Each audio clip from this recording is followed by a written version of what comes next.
My name is Emily. I'm 21. I just finished my second year at university in Northern California, and I was driving home to Las Vegas for the summer. The route is long and lonely, but I like the quiet after months of dorm noise and exams. I left around 3 in the afternoon, planning to make it most of the way by nightfall. Around 11, the storm hit. What started as a drizzle just after I started driving turned into a relentless torrential downpour by the time I crossed into Nevada. Rain so heavy it felt like driving through a waterfall. Lightning lit up the empty desert in flashes. Thunder shook the car, and my wipers were useless against the downpour.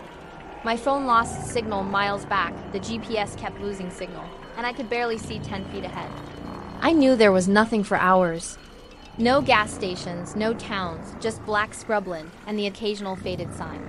Then a red neon glow cut through the rain. Desert Rose Motel. Vacancy. The building was small and U-shaped, maybe 10 rooms. Only the office window showed light. I pulled in, parked under the cover, and ran to the door before I could second-guess myself. Inside it smelled like damp carpet and old cigarettes. A bell jingled when I pushed the door open. For a moment, no one appeared. Then an older man stepped from the back room. Thin gray hair combed flat, wearing a faded polo with the motel logo. He smiled politely, but his eyes stayed cold. "Welcome," he said. "Storm caught you out here? You need a room?" I nodded, said just until the rain lets up. He slid a registration card over. "Cash only tonight," he explained. "Power flickers too much for the machine." I paid for one night with the bills in my wallet. He handed me a key on a plastic tag. Room 7. Ice machine is out, but the vending has sodas. Sleep well. I walked down the covered walkway. Every other door was shut tight, lights off, curtains drawn. No cars in the lot except mine.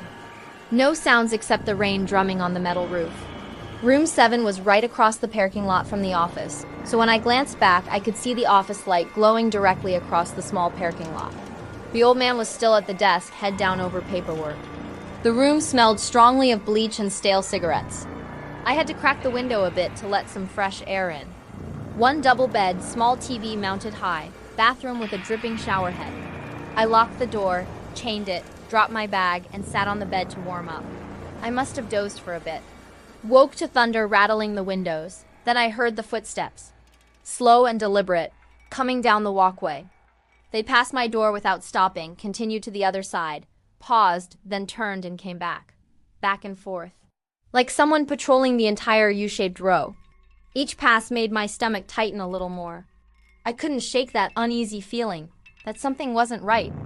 I climbed under the covers, listening, telling myself it was probably the owner checking for leaks in the storm, and I was just overreacting. The pacing went on for what felt like 20 minutes before it finally stopped right outside my door. I held my breath.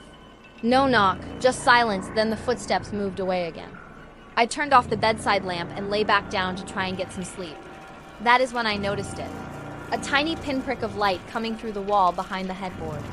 It was faint, warm light, like it was coming in from the next room. A small hole, partially hidden by a cheap framed print of a cactus landscape. I sat up slowly. The light did not flicker or move. It just stayed there, steady. I slowly crawled on the bed towards the wall. The hole was about the size of a dime, rough edges like someone had drilled it recently. I slowly peeked into it. There was another eye staring back.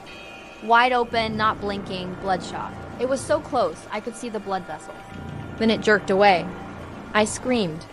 A full, raw scream that echoed in the small room and probably carried across the courtyard. Just as I turned on the lamp, the phone rang. The old landline on the nightstand. It startled me and made me jump. I stared at it, shaking, before I picked up on the third ring. "Hello?" The same calm voice from check-in. "Everything all right in room 7? I could barely speak. I thought I saw something. Through the wall. He paused. The walls are thin in these old buildings. Probably just the storm playing tricks or maybe a mouse. You should stay inside tonight. Get some rest. Roads are washed out. No one else coming through. You are the only guest we have." He hung up. I looked toward the window. Through the gap in the curtains, I could see straight into the office across the lot. The old man was still at the desk, head down like he had never moved. The distance was too far for him to have run from the next room to his chair that fast. He could not have been the one looking at me through the wall. I went back to the hole. no light coming through. I leaned in again, slower this time. The hole was covered from the other side. I backed away so fast I tripped over my bag. I did not wait for dawn. I grabbed my keys, left the light off, cracked the door to peek out at the next room. Rain was still pouring in sheets. The walkway was empty. I sprinted to my car, jumped in, locked the doors, and started the engine. As I pulled out, I glanced in the rear view.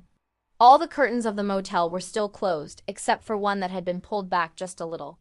The one in the room right next to mine, room 8, a man's face pressed against the glass watching me leave. I drove through the storm until I reached a truck stop 2 hours later. I never stopped shaking. I never reported it. But I still see that eye when I close mine. A few months later, stories began to emerge in the news about a string of missing people on that same stretch of highway. One of their cars found abandoned at that very motel. I now wonder if that motel was involved, and if that strong scent of bleach when I entered the room was a sign of something much, much darker. Thank you for watching. Comment below if you've ever been the only guest at a motel. Don't forget to like and subscribe. Stay safe.